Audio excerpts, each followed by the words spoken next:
¿Cuál es la regla más importante para hacer política económica?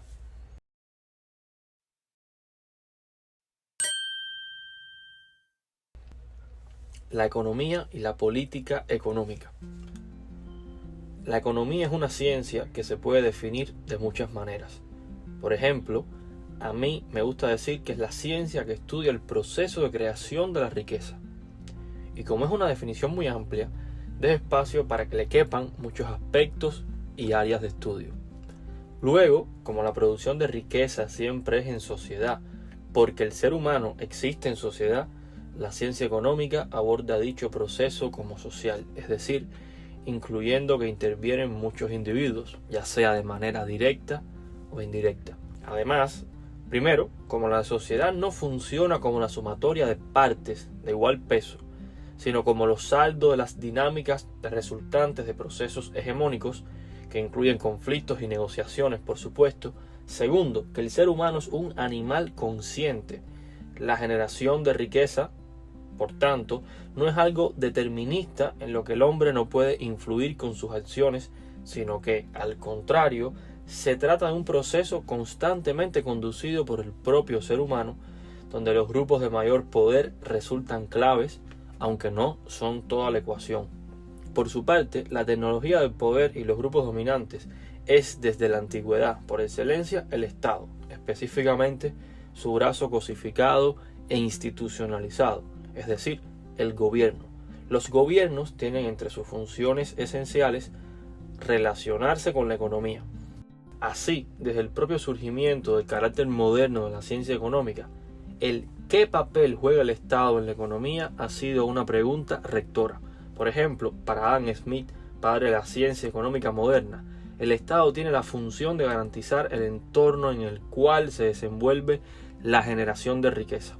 Dígase, en factores específicos como las carreteras, alumbrado público, leyes, seguridad ciudadana y un largo etcétera.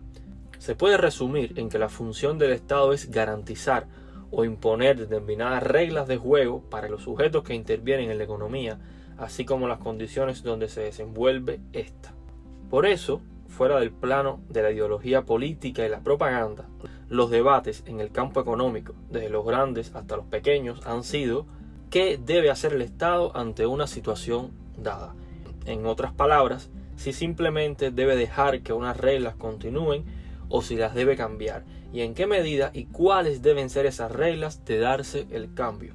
Sobre todo porque cada sistema de reglas de juego ofrece determinadas cuotas de bienestar, las cuales se pueden distribuir de manera más o menos desigual entre los diferentes grupos sociales. Asimismo, aquellos que se benefician de las reglas de juego económicas existentes, tendencialmente preferirán que éstas se mantengan. En cambio, los menos beneficiados, si no están viciados por la ideología política, lo normal es que prefieran que cambien dichas reglas. Así, el Estado puede hacer o dejar todo como está, pero no deja de estar vinculado a la economía. Y dado que para que se genere riqueza socialmente, de alguna manera hacen falta reglas de juego, la ciencia económica es también una ciencia que habla de las reglas que sostienen la creación de la riqueza en sociedad. De igual modo, el carácter resolutivo y práctico de la ciencia económica, aquel que da propuestas y soluciones a crisis y problemas económicos, es en realidad hacer política económica. Dígase, definir un modo de actuación del Estado respecto a la generación de la riqueza. La economía no es otra cosa que la ciencia, entonces, cuyo fin último es estudiar la política económica. Un ejemplo clásico sobre debate de política económica, no el único, ni el primero, ni el más importante, es el ocurrido entre los economistas David Ricardo y Robert Malthus sobre si abrir el mercado inglés de trigo a la importación o no.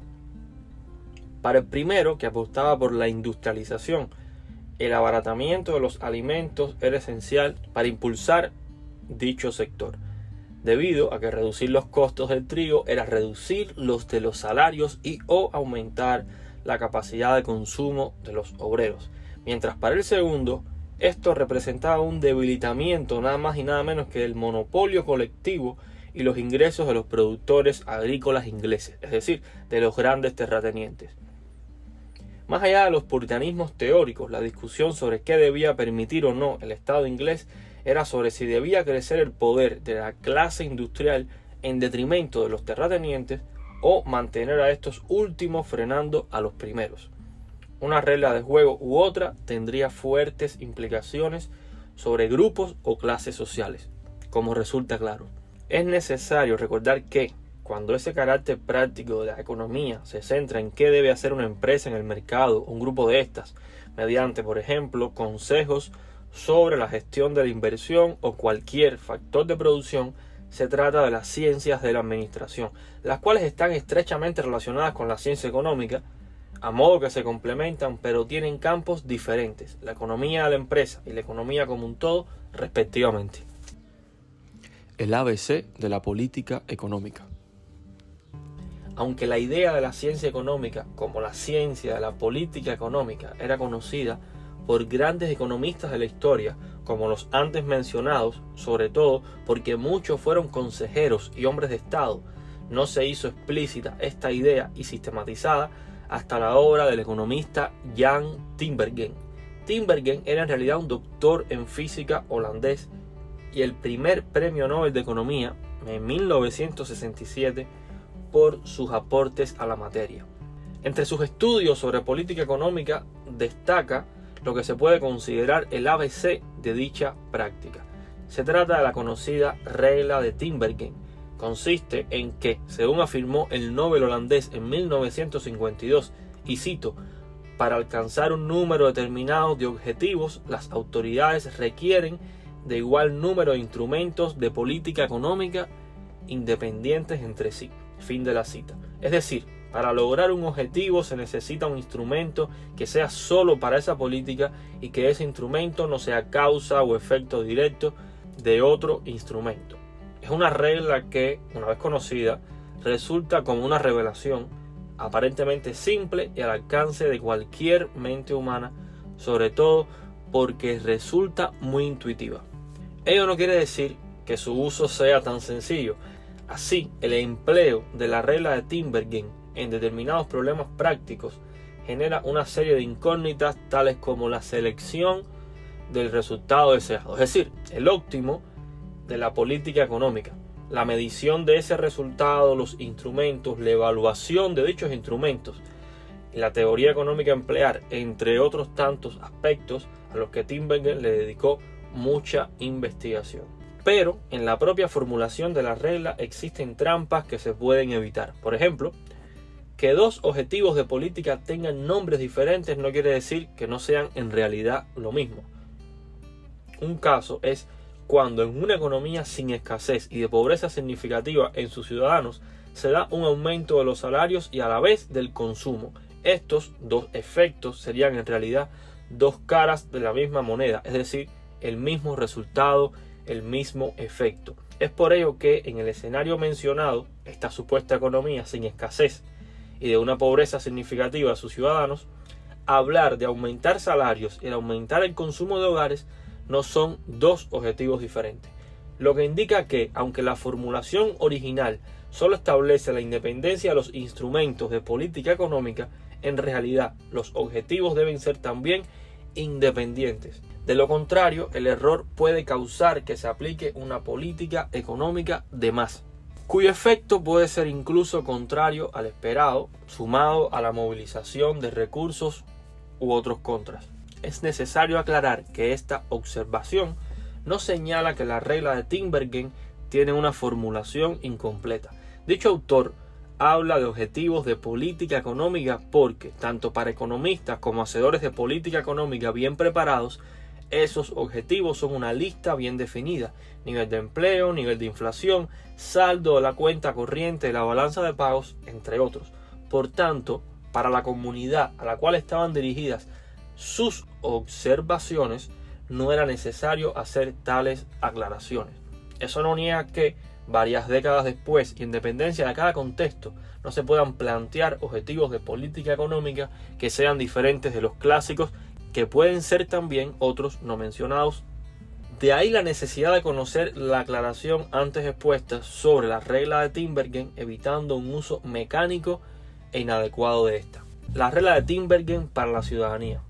De igual modo, el hecho de que esta regla sea parte de los reconocimientos a Tinbergen indica que no era tan obvio antes de que lo planteara, al menos no como conocimiento generalizado, por ejemplo, en las academias. Si bien los genios del pensamiento económico podían conocerlo, no necesariamente ocurría así con los profesionales de la economía o de la administración pública en su formación curricular. Ya hoy, con independencia de los planes de estudio de ciencias económicas, en los que no se enseñe este conocimiento, es un saber que existe y que está explicado ampliamente en bibliografías, y de seguro muchos profesionales lo conocen. Sin embargo, la regla de Tinbergen es necesaria más allá del área estricta de los economistas y todas las ciencias que transversalmente se crucen. Es decir, no es algo que solo compete a profesionales y hacedores de política. Así, desde un punto de vista de la ciudadanía, es una poderosa herramienta para fortalecer los derechos ciudadanos y combatir a las corruptelas políticas.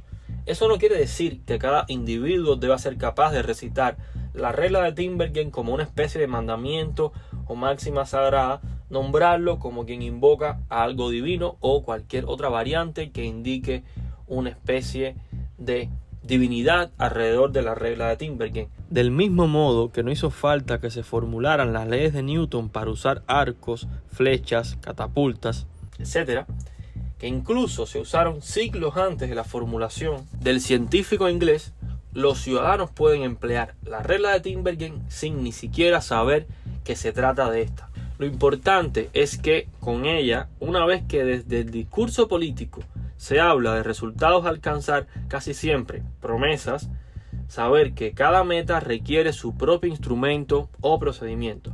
Eso puede ser un axioma que se asuma desde la ciudadanía, como otros tantos que se asumen desde la lucha política, sobre todo porque ya un brillante economista se encargó de demostrar su validez. Ahora queda reflexionar en que, teniendo en cuenta la regla de Tinbergen, cuántas veces los políticos nos han engañado con promesas y metas. Si este conocimiento fuera de dominio popular, cuántas veces la movilización ciudadana pudo salir a enfrentar a tiempo una política económica perjudicial para las mayorías, cuántas veces se le entregó el poder político a un político mentiroso.